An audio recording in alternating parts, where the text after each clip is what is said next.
श्री सत्यनारायण भगवान की जय। प्रिय श्रोताओं, आप सभी का स्वागत है आपके अपने YouTube चैनल कथा सुख में। आज आप सुनेंगे श्री सत्यनारायण भगवान जी की व्रत कथा, जिससे सुनने मात्र से व्यक्ति को 1000 यज्ञ के बराबर पुण्य फलों की प्राप्ति होती है।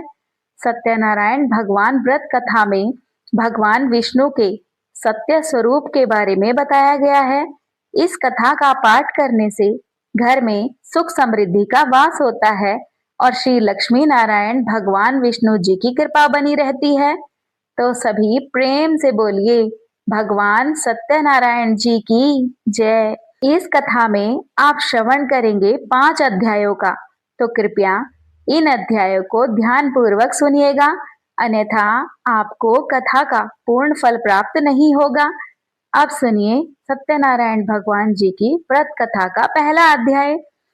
एक समय की बात है, नैमिषारण्य तीर्थ में शौनक आदि 88,000 ऋषियों ने श्री सूत जी से पूछा कि हे प्रभु, इस कलयुग में वेद विद्या रहित मनुष्य को प्रभु भक्ति किस प्रकार मिल सकती है तथा उनका उद्धार कैसे होगा। हे मुनि श्रेष्ठ, कोई ऐसा तप बताइए जिससे थोड़े समय में ही पुण्य मिले और मनवांछित फल भी मिल पाए। इस प्रकार की कथा सुनने की हम इच्छा रखते हैं।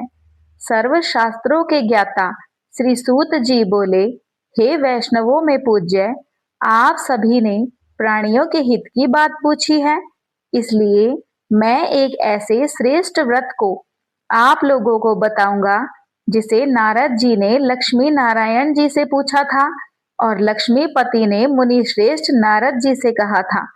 आप इसे ध्यान से सुनिए। एक समय की बात है कि योगी राज नारद जी दूसरों के हित की इच्छा के लिए अनेकों लोकों में घूमते हुए मृत्यु लोक में आ पहुंचे। यहाँ उन्होंने अनेक योनियों में जन्मे प्राय सभी मनुष्यों को अपने कर्मों द्वारा अनेक दुखों से पीड़ित देखा। उनका दुख देख नारद जी सोचने लगे कि कैसा यत्न किया जाए जिसके करने से निश्चित रूप से मानव के दुखों का अंत हो जाए। इसी विचार पर मनन करते हुए वे विष्णु लोक में गए। वहां वह देवों के इष्ट नारायण की स्तुति करने लगे, जिनके हाथों में शंख, चक्र, गदा और पद्म थे। गले में वरमाला थी। स्तुति करते हुए नारद जी बोले, हे भगवान, आप अत्यंत शक्ति से संपन्न हैं। आपका आदि, मध्य तथा अंत नहीं है। निर्गुण स्वरूप सृष्टि के कारण भक्तों के दुख को आप दूर करने वाले हैं। आपको मेरा नमस्कार है। नारद जी की स्तुति सुन विष्णु भगवान बोले, हे मुनि श्रेष्ठ, आपके मन में क्या बात है? आप किस काम के लिए यहाँ पधारे हैं? कृपया उसे निसंकोच कहें। इस पर नारद मुनि बोले कि प्रभु, मृत्यु लोक में अनेक योनियों में जन्मे मनुष्य अपने कर्मों के द्वारा अनेक दुखों से दुखी हो रहे हैं।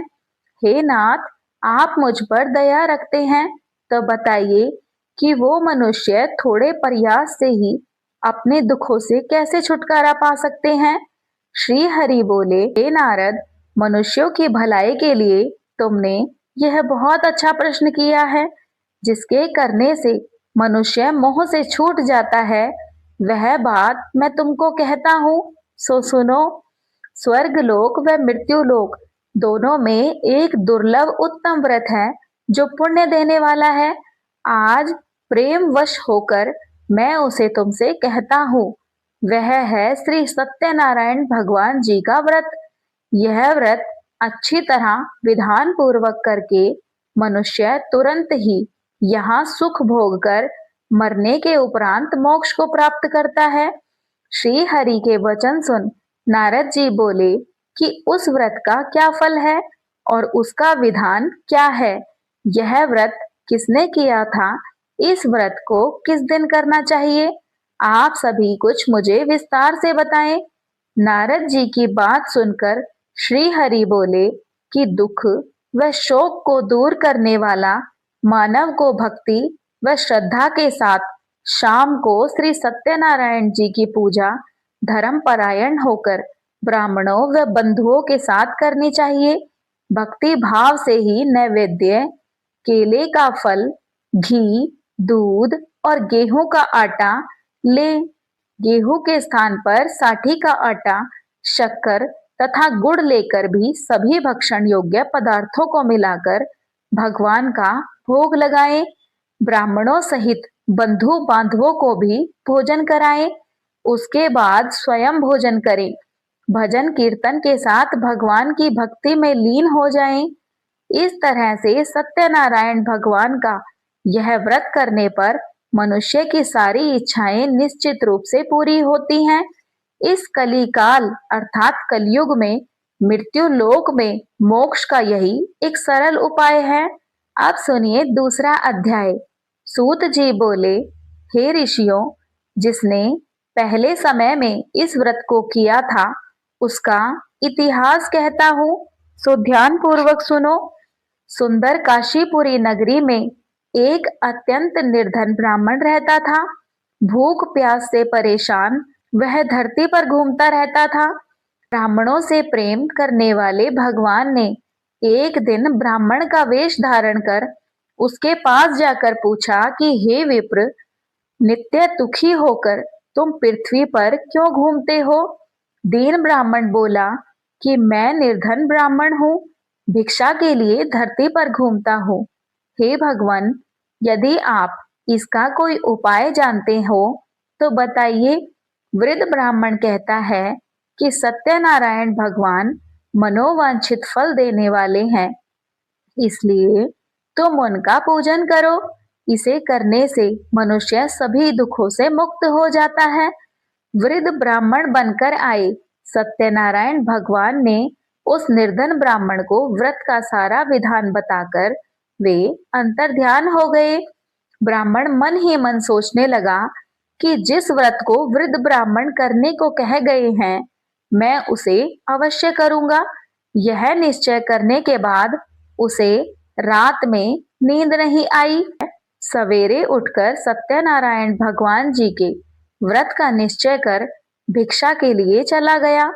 उस दिन निर्धन ब्राह्मण को भिक्षा में बहुत अधिक धन मिला, जिससे उसने बंधु बांधवों के साथ मिलकर श्री सत्यनारायण भगवान का व्रत संपन्न किया। भगवान सत्यनारायण का व्रत संपन्न करने के बाद वह निर्धन ब्राह्मण सभी दुखों से छूट गया और अनेक प्रकार की संपत्तियों से युक्त हो गया। उसी समय से यह ब्राह्मण हर माह इस व्रत को करने लगा। इस तरह से सत्यनारायण भगवान के व्रत को जो मनुष्य करेगा वह सभी प्रकार के पापों से छूटकर मोक्ष को प्राप्त होगा और सभी दुखों से मुक्त हो जाएगा। सूत जी बोले कि इस तरह से नारद जी ने नारायण जी का कहा हुआ श्री सत्यनारायण व्रत को मैंने तुमसे कहा। हे विप्रो, मैं अब और क्या कहूँ? ऋषि बोले, हे मुनीश्वर, संसार में उस विप्र से सुनकर और किस किस ने इस व्रत को किया, हम सब इस बात को सुनना चाहते हैं। इसके लिए हमारे मन में श्रद्धा का भाव है। सूत जी बोले, हे मुनियों, जिस जिसने इस व्रत को किया है वे सब वृतांत सुनो।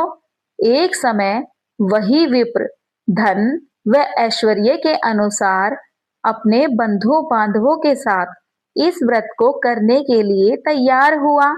उसी समय एक लकड़ी बेचने वाला बूढ़ा आदमी आया और लकड़ियां बाहर रखकर अंदर ब्राह्मण के घर में चला गया। वह लकड़हारा उनको व्रत करते देख उस विप्र को नमस्कार कर पूछने लगा कि आप यह क्या कर रहे हैं? तो उन्होंने बताया कि मैं व्रत कर रहा हूँ तथा इसे करने से क्या फल मिलेगा, कृपया मुझे भी बताएं। ब्राह्मण ने कहा कि सब मनोकामनाओं को पूरा करने वाला यह सत्यनारायण भगवान जी का व्रत है। इनकी कृपा से ही मेरे घर में धन धान्य आदि की वृद्धि हुई है। विप्र से सत्यनारायण व्रत कथा के बारे में जानकर लकड़हारा बहुत प्रसन्न हुआ। चरणामृत लेकर वह प्रसाद खाने के बाद वह अपने घर गया। लकड़हारे ने अपने मन में संकल्प लिया कि आज लकड़ी बेचने से जो भी धन मिलेगा उसी से श्री सत्यनारायण भगवान जी का उत्तम व्रत मैं भी करूंगा। मन में इस विचार को लेकर वह बूढ़ा आदमी सिर पर लकड़ियां रख उस नगर में बेचने चला गया जहां धनी लोग ज्यादा रहते थे। उस नगर में उसे अपनी लकड़ियों का दाम पहले से 4 गुना अधिक मिला। बूढ़ा प्रसन्नता के साथ दाम लेकर केले, शक्कर, दही, दूध, गेहूं का आटा लेकर सत्यनारायण भगवान जी के व्रत की अन्य सामग्रियां लेकर अपने घर आ गया। वहां उसने अपने बंधु बांधवों को बुलाकर विधि विधान से श्री सत्यनारायण भगवान जी का पूजन किया और व्रत किया। इस व्रत के प्रभाव से वह बूढ़ा लकड़हारा धन, पुत्र आदि से युक्त होकर संसार के समस्त सुखों को भोगकर अंत में बैकुंठ धाम को चला गया। श्री सत्यनारायण व्रत कथा का दूसरा अध्याय संपूर्ण हुआ। तो प्रेम से बोलिए श्री सत्यनारायण भगवान की जय। आप सुनिए श्री सत्यनारायण भगवान जी की व्रत कथा का तीसरा अध्याय। सूत जी बोले, हे मुनि श्रेष्ठ, अब आगे की कथा कहता हूँ। पहले समय में उल्कामुख नाम का एक बुद्धिमान राजा था। वह सत्यवक्ता और जितेंद्रिय था। प्रतिदिन देव स्थानों पर जाता और निर्धनों को धन देकर उनके कष्ट दूर करता था। उसकी पत्नी कमल के समान मुख वाली तथा सती साध्वी थी। भद्रशीला नदी के तट पर उन दोनों ने श्री सत्यनारायण भगवान जी का व्रत किया। उसी समय साधु नाम का एक वैश्य वहां आया। उसके पास व्यापार करने के लिए बहुत सा धन था। राजा को व्रत करते देखकर वह विनय के साथ पूछने लगा, हे राजन, भक्ति भाव से पूर्ण होकर आप यह क्या कर रहे हैं? मैं सुनने की इच्छा रखता हूँ, तो आप मुझे बताइए। राजा बोले, हे साधु, अपने बंधु बांधवों के साथ पुत्र आदि की प्राप्ति के लिए एक महाशक्तिमान श्री सत्यनारायण भगवान जी का व्रत व पूजन मैं कर रहा हूँ। राजा के वचन सुन साधु आदर से बोला कि हे राजन, मुझे इस व्रत का सारा विधान कहिए। आपके कथन अनुसार मैं भी इस व्रत को करूंगा। मेरी भी संतान नहीं है और इस व्रत को करने से निश्चित रूप से ही मुझे संतान की प्राप्ति अवश्य होगी। राजा से व्रत का सारा विधान सुन व्यापारी व्यापार से निवृत्त हो वह अपने घर आ गया। साधु वैश्य ने अपनी पत्नी को संतान देने वाले इस व्रत का वर्णन कह सुनाया और कहा कि जब मेरी संतान होगी तब मैं इस व्रत को करूंगा। साधु ने इस तरह के वचन अपनी पत्नी लीलावती से कहे। एक दिन लीलावती पति के साथ आनंदित हो सांसारिक धर्म में प्रवृत्त होकर सत्यनारायण भगवान की कृपा से गर्भवती हो गई। 10वें महीने में उसके गर्भ से एक सुंदर कन्या ने जन्म लिया। दिनों दिन वह ऐसे बढ़ने लगी जैसे कि शुक्ल पक्ष का चंद्रमा बढ़ता है। माता पिता ने अपनी कन्या का नाम कलावती रखा। एक दिन लीलावती ने मीठे शब्दों में अपने पति को याद दिलाया कि आपने श्री सत्यनारायण भगवान जी के जिस व्रत को करने का संकल्प किया था उसे करने का समय आ गया है। आप इस व्रत को करिए। साधु बोला कि हे प्रिय, इस व्रत को मैं उसके विवाह पर करूंगा। इस प्रकार अपनी पत्नी को आश्वासन देकर वह नगर को चला गया।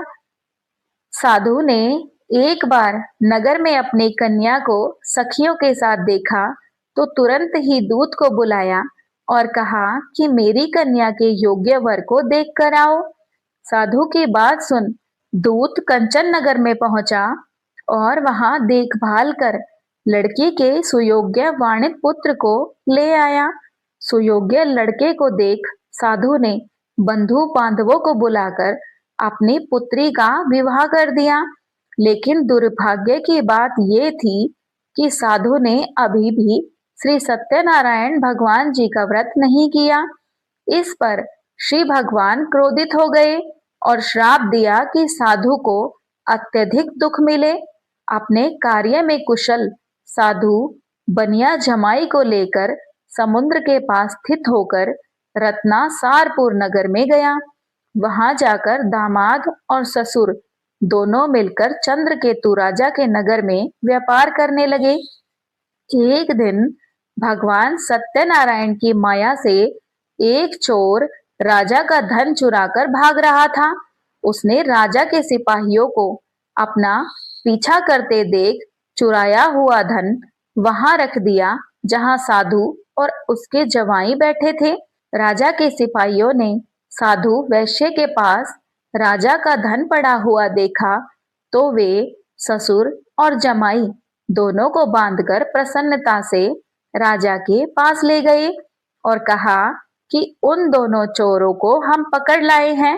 अब आप आगे की कार्यवाही की आज्ञा दें। राजा की आज्ञा से उन दोनों को कठिन कारावास में डाल दिया गया और उनका सारा धन भी उनसे छीन लिया गया। श्री सत्यनारायण भगवान के श्राप से साधु की पत्नी भी बहुत दुखी हुई। घर में जो धन रखा था उसे चोर चुरा ले गए।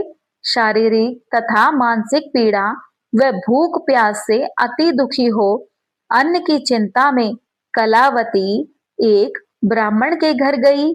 वहां उसने श्री सत्यनारायण भगवान जी का व्रत होते हुए देखा और फिर वह वहां रुककर कथा सुनने लगी। उसने प्रसाद ग्रहण किया और रात को अपने घर वापस आ गई तो माता के पूछने पर कलावती ने कहा कि हे माता, मैंने एक ब्राह्मण के घर में श्री सत्यनारायण भगवान जी का व्रत देखा है। कन्या के वचन सुन लीलावती भगवान के पूजन की तैयारी करने लगी। लीलावती ने परिवार व बंधुओं सहित श्री सत्यनारायण भगवान जी का पूजन किया और उनसे वर मांगा कि मेरे पति और जमाई शीघ्र ही घर आ जाएं। साथ ही यह भी प्रार्थना की कि आप हम सबका अपराध क्षमा करें। श्री सत्यनारायण भगवान इस व्रत से संतुष्ट हो गए और राजा चंद्रकेतु को सपने में दर्शन देकर कहा कि हे राजन, तुम उन दोनों वैश्यों को छोड़ दो और तुमने उनका जो भी धन लिया है उन्हें वापस कर दो। अगर ऐसा नहीं किया तो मैं तुम्हारा धन, राज्य व संतान सभी नष्ट कर दूंगा। राजा को यह सब कहकर वे अंतर्ध्यान हो गए। प्रातःकाल सभा में राजा ने अपना सपना सुनाया। फिर बोले कि बणिक पुत्रों को कैद से मुक्त कर सभा में लाओ। दोनों ने आते ही राजा को प्रणाम किया। राजा मीठी वाणी में बोला कि हे महानुभावों, भाग्यवश ऐसा कठिन दुख तुम्हें प्राप्त हुआ है, लेकिन अब तुम्हें कोई भय नहीं। ऐसा कह राजा ने उन दोनों को नए वस्त्राभूषण भी पहनाए और जितना धन उनका लिया था उससे दोगुना धन वापस कर दिया। दोनों वैश्य अपने घर को चल दिए। श्री सत्यनारायण व्रत कथा का तीसरा अध्याय संपूर्ण हुआ। तो प्रेम से बोलिए श्री सत्यनारायण भगवान की जय। अब सुनिए श्री सत्यनारायण भगवान जी की व्रत कथा का चौथा अध्याय। सूत जी बोले, वैश्य ने मंगलाचार कर अपनी यात्रा आरंभ की और अपने नगर की ओर चल दिए। उनके थोड़ी दूर जाने पर एक दंडी वेशधारी श्री सत्यनारायण ने उनसे पूछा कि हे साधु, तुम्हारी नाव में क्या है? अभी वाणी वणिक हंसता हुआ बोला कि हे दंडी, आप क्यों पूछते हो? क्या धन लेने की इच्छा है? मेरी नाव में तो बेल व पत्ते भरे हुए हैं। वैश्य के कठोर वचन सुन भगवान बोले कि तुम्हारा वचन सत्य हो। दंडी ऐसे वचन कह वहां से दूर चले गए और कुछ दूर जाकर समुद्र के किनारे बैठ गए। दंडी के जाने के बाद साधु वैश्य ने नित्य क्रिया के पश्चात नाव को ऊंची उठते देखकर अचंभा माना और नाव में बेल पत्ते आदि देख वह मूर्छित होकर जमीन पर गिर पड़ा। मूर्छा खुलने पर वह अत्यंत शोक में डूब गया। उसका दामाद बोला कि आप शोक न मनाए, यह दंडी का शाप है, इसलिए हमें उनकी शरण में जाना चाहिए, तभी हमारी मनोकामनाएं पूर्ण होगी।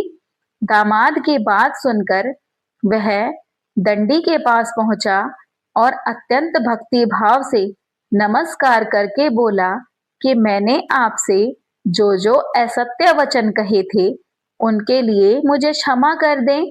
ऐसा कहकर वे रोने लगे।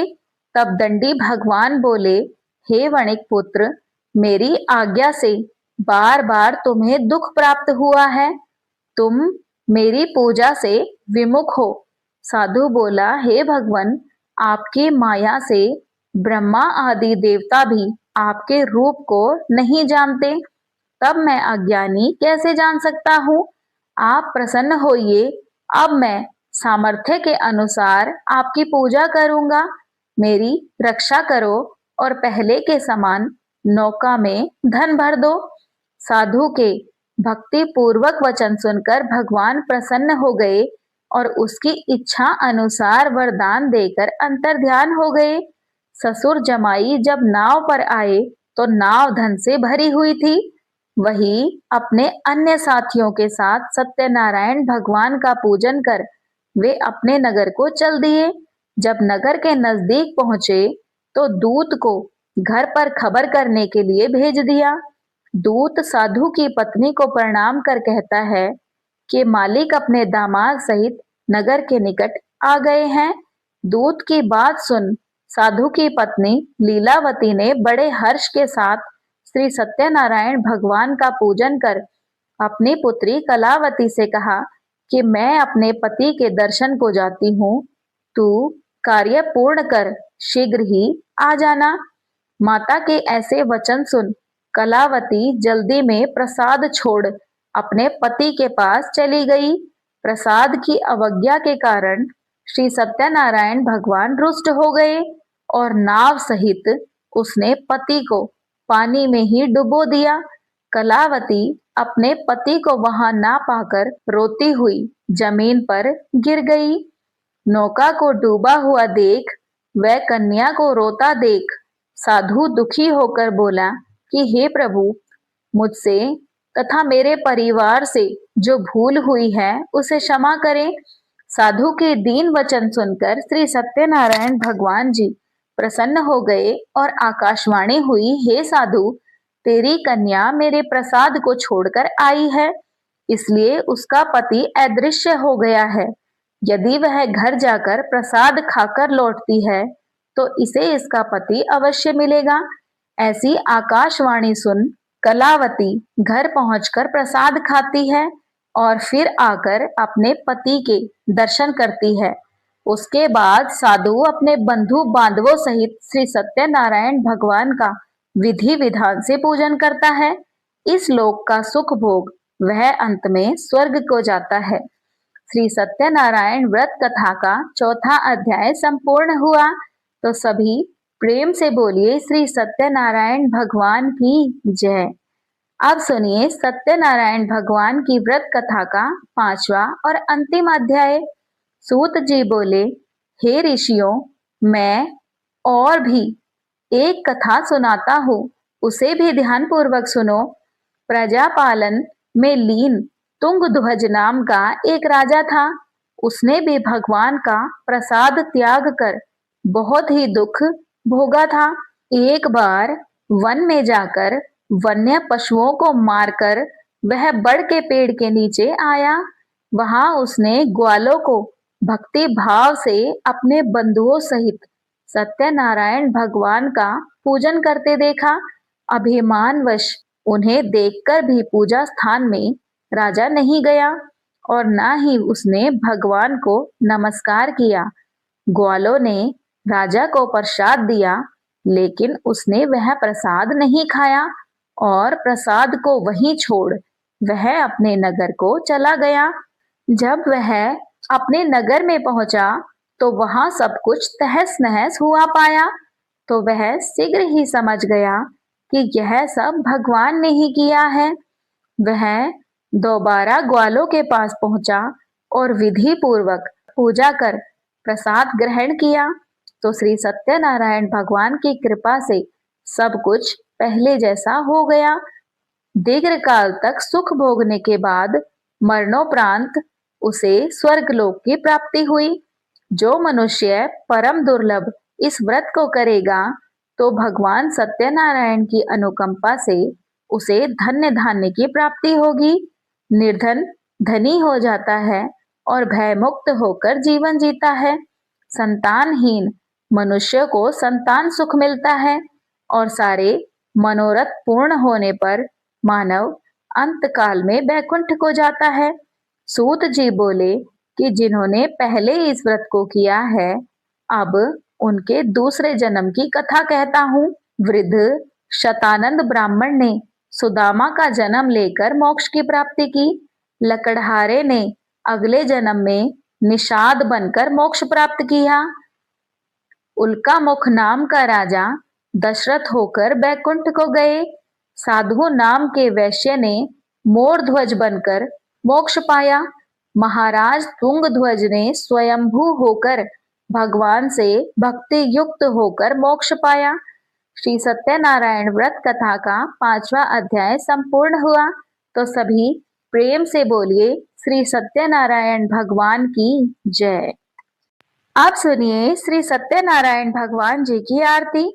ओम जय लक्ष्मी रमणा, स्वामी जय लक्ष्मी रमणा, सत्यनारायण स्वामी, सत्यनारायण स्वामी, जनपातक हरणा।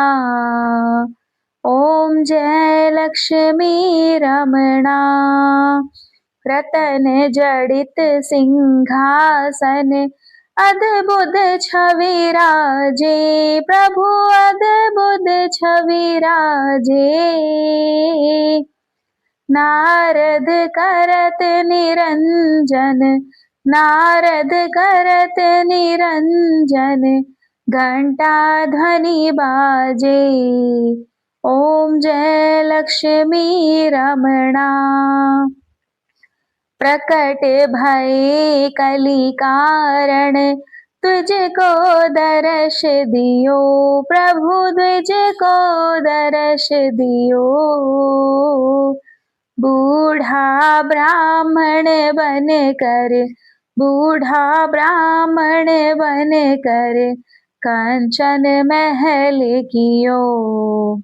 ओम जय लक्ष्मी रमणा, दुर्बल भील कठारो, जिन पर कृपा करी स्वामी, जिन पर कृपा करी। चंद्रचूड़ एक राजा, चंद्रचूड़ एक राजा, तिनकी विपत्ति हरी। ओम जय लक्ष्मी रमणा, वैश्य मनोरथ पायो, श्रद्धा तज दीन हो स्वामी, श्रद्धा तज दीन हो। सो फल भोग्यो प्रभु जी, सो फल भोग्यो प्रभु जी, फिर स्तुति कीन्ही। ओम जय लक्ष्मी रमणा, भाव भक्ति के कारण, छिन छिन रूप धर्यो स्वामी, छिन छिन रूप धरो। श्रद्धा धारण कीनी, श्रद्धा धारण कीनी, तिनको काज सर्यो। ओम जय लक्ष्मी रमणा, ग्वाल बाल संग राजा, वन में भक्ति करे स्वामी, वन में भक्ति करी, मन वांछित फल दीन्हो, मन वांछित फल दीन्हो, दीन दयाल हरि। ओम जय लक्ष्मी रमणा।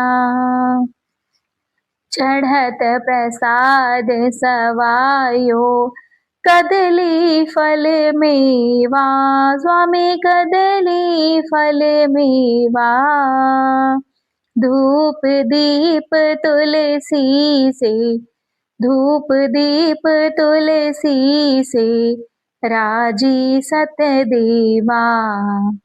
ओम जय लक्ष्मी रमणा।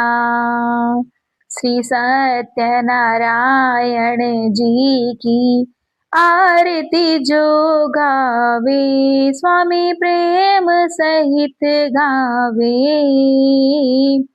कहत शिवानंद स्वामी मन वांछित फल पावे। ओम जय लक्ष्मी रमणा, स्वामी जय लक्ष्मी रमणा। तो प्रेम से बोलिए श्री सत्यनारायण भगवान की जय। आरती के बाद क्षमा याचना अवश्य करें। हे सत्यनारायण भगवान, आपके व्रत विधान या आरती में हमसे कोई त्रुटि रह गई हो तो हमें क्षमा कीजिएगा। यदि आपको आज की यह कथा पसंद आई हो तो कृपया इसे लाइक करें।